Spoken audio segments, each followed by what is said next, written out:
Welcome back students आज हम human physiology में एक और टॉपिक डिस्कस करेंगे और हमारी डिस्कशन का टॉपिक है एक्सचेंज ऑफ गैसेस।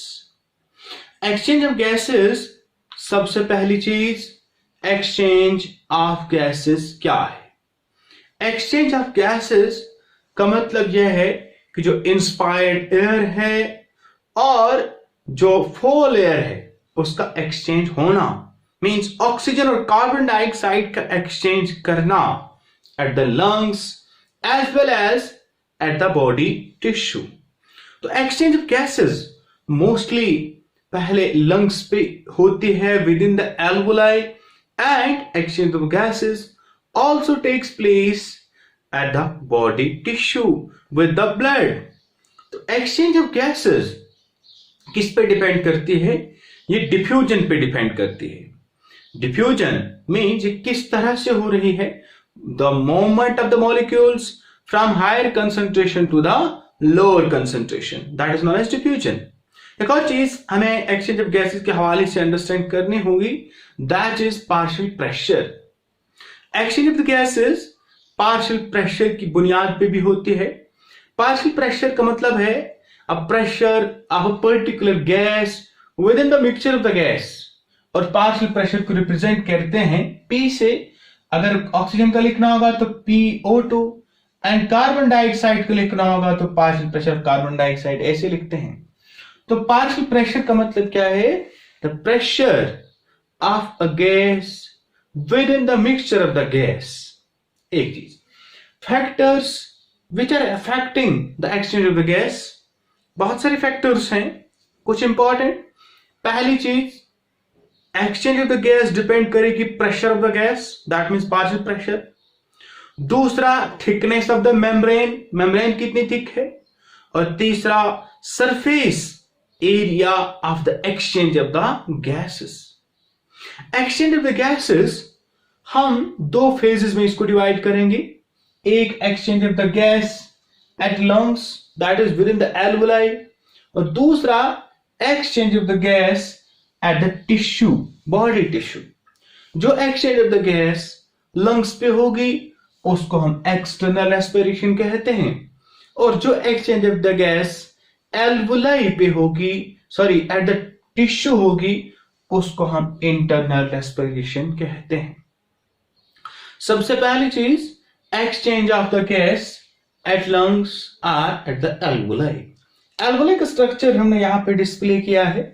एल्वुलाई का स्ट्रक्चर इस तरह का होता है, और ये एल्वुलर कैविटी है। इस एल्वुलाई में हवा आ भी रही है और हवा जा भी रही है, और इसके ही यहां एक्सचेंज ऑफ गैस होती है, क्योंकि इसके बाहर ये जो है इट इज ब्लड वेसल, और यहां पर इस रीजन पे जहां पर इसके बाहर ब्लड वेसल लगी हुई है वहां पे एक्सचेंज ऑफ गैसेस होगी। और उस first step of exchange of gases को हम क्या कहते हैं? External respiration. ये किस तरह से होगा, ये हम थोड़ा सा इस डायग्राम से रिप्रेजेंट किया है, इससे हम समझने की कोशिश करेंगे। एक्सचेंज ऑफ गैस हमने अभी बताया डिपेंड करता है पार्शियल प्रेशर पे। तो पार्शियल प्रेशर अगर हायर है तो मूवमेंट करेगा higher partial pressure to the lower partial pressure. अगर पार्शियल प्रेशर लो है तो उस वक्त फिर हायर टू लोअर ही मूवमेंट होगी। यहां पर एल्वुलाई की बात करते हैं, हम इंस्पायर्ड एयर की बात करेंगे। जब हमने सांस को अंदर लिया उस वक्त जो एयर हमारी एल्वुलाई तक पहुंची, उस एल्वुलर एयर के अंदर जो ऑक्सीजन का पार्शियल प्रेशर है वो है 104 mmHg, और जो कार्बन डाइऑक्साइड भी उसके साथ आई, लेकिन उसका पार्शियल प्रेशर थोड़ा कम है, उसका पार्शियल प्रेशर 40 mmHg है। इस पार्शियल प्रेशर को ब्लड के पार्शियल प्रेशर के साथ कंपेयर करेंगे।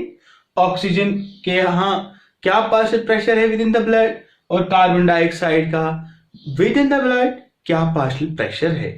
ऑक्सीजन का पार्शियल प्रेशर ब्लड में लो है, दैट इज ओनली 40 mmHg, और कार्बन डाइऑक्साइड का partial pressure with in the blood कितना है? It is 45 mmHg। तो क्या हो जाएगा, ये ऑक्सीजन का पार्शियल प्रेशर ज्यादा है एल्वुलाई में, तो from higher concentration to lower concentration, तो ये एल्वुलर एयर से मूव करेगा कहां, ब्लड की ओर।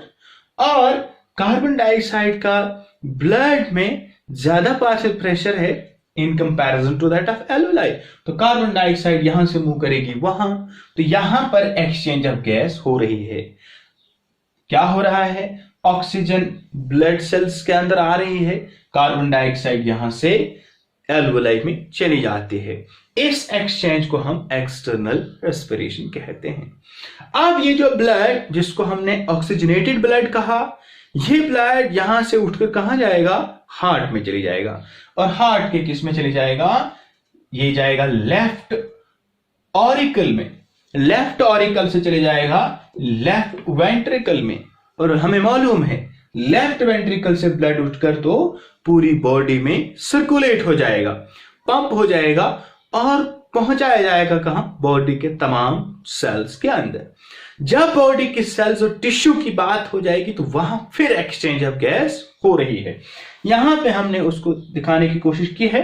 यहां पे क्या हुआ है, जो अभी ऑक्सीजनेटेड एयर है, जो ऑक्सीजनेटेड ब्लड है, उसमें ऑक्सीजन का पार्शियल प्रेशर कितना है, 95 mmHg, और उसमें कार्बन डाइऑक्साइड का पार्शियल प्रेशर कम है, ओनली 40 mmHg।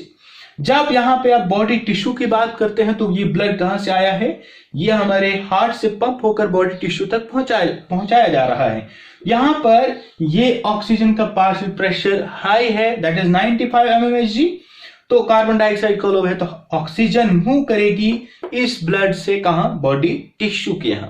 जब बॉडी टिश्यू में पहुंच जाएगी तो यही ऑक्सीजन वहां पर बहुत सारे कामों में यूटिलाइज होगी। We can say that oxidation of the food, I will say that oxidation within the cell. तो ये एक कैटाबॉलिक प्रोसेस है, और इस कैटाबॉलिक प्रोसेस के दौरान बहुत सारी चीजें प्रोड्यूस होती, एनर्जी प्रोड्यूस होती है, लेकिन साथ साथ कार्बन डाइऑक्साइड भी प्रोड्यूस बॉडी टिश्यू के अंदर होती है। तो ये कार्बन डाइऑक्साइड जो है, ये कार्बन डाइऑक्साइड, इसकी वजह से यहां पर कार्बन डाइऑक्साइड का पार्शियल प्रेशर हाई हो जाता है, दैट इज 45 mmHg।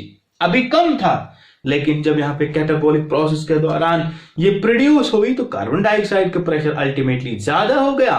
तो यहां पर फिर क्या हो गई, कार्बन डाइऑक्साइड यहां से एक्सचेंज ब्लड में चली गई, ब्लड में चली गई, बॉडी टिश्यू से ब्लड, और यहां ब्लड से बॉडी टिश्यू में ऑक्सीजन आ गई। इस एक्सचेंज को हम क्या कह रहे हैं, इंटरनल रेस्पिरेशन। अब जब ये ब्लड यहां से उठ के आया, इसमें ऑक्सीजन का जो पार्शियल प्रेशर है वो लो है, और कार्बन डाइऑक्साइड का पार्शियल प्रेशर हाई है।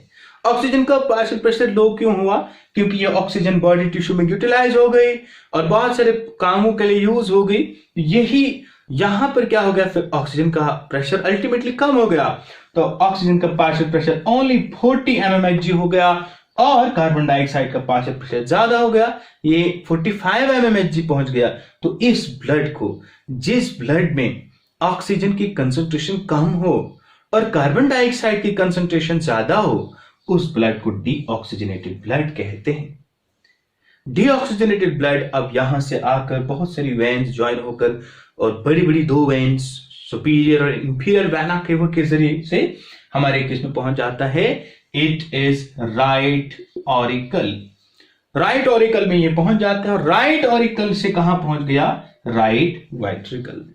राइट वेंट्रिकल में जब ये ब्लड पहुंच गया तो यहां पर एक बहुत बड़ी आर्टरी जो यहां से उठकर कहां चली जाती है, लंग्स में चली जाती है। लंग्स की एल्वुलाई में इसने कौन सा ब्लड उठाया है, इसने डीऑक्सीजनेटेड ब्लड उठाया है। मींस इसमें ऑक्सीजन का प्रेशर लो है और कार्बन डाइऑक्साइड का प्रेशर क्या है, ज्यादा है। तो यहां पे क्या हो जाएगा, कार्बन डाइऑक्साइड डिफ्यूज उधर हो जाएगी। तो इस तरह से एक्सचेंज ऑफ गैसेस होती है, और इस तरह से हमने दो फेजेस में इसको डिस्कस किया, एक external respiration at the lung alveoli and दूसरा at the body tissue, that is internal respiration. This is all about the exchange of gases. बहुत इंपॉर्टेंट टॉपिक है। अगर आपको ये अंडरस्टैंड हुआ, अगर आपको अच्छा लगा तो लाइक कीजिए और कमेंट सेक्शन में अपनी क्वेरीज को लिख लीजिए, और वीडियो को शेयर कीजिए ताकि ज्यादा से ज्यादा स्टूडेंट्स तक ये लेक्चर्स पहुंचे और ज्यादा से ज्यादा स्टूडेंट्स को बेनिफिट हो। थैंक्स।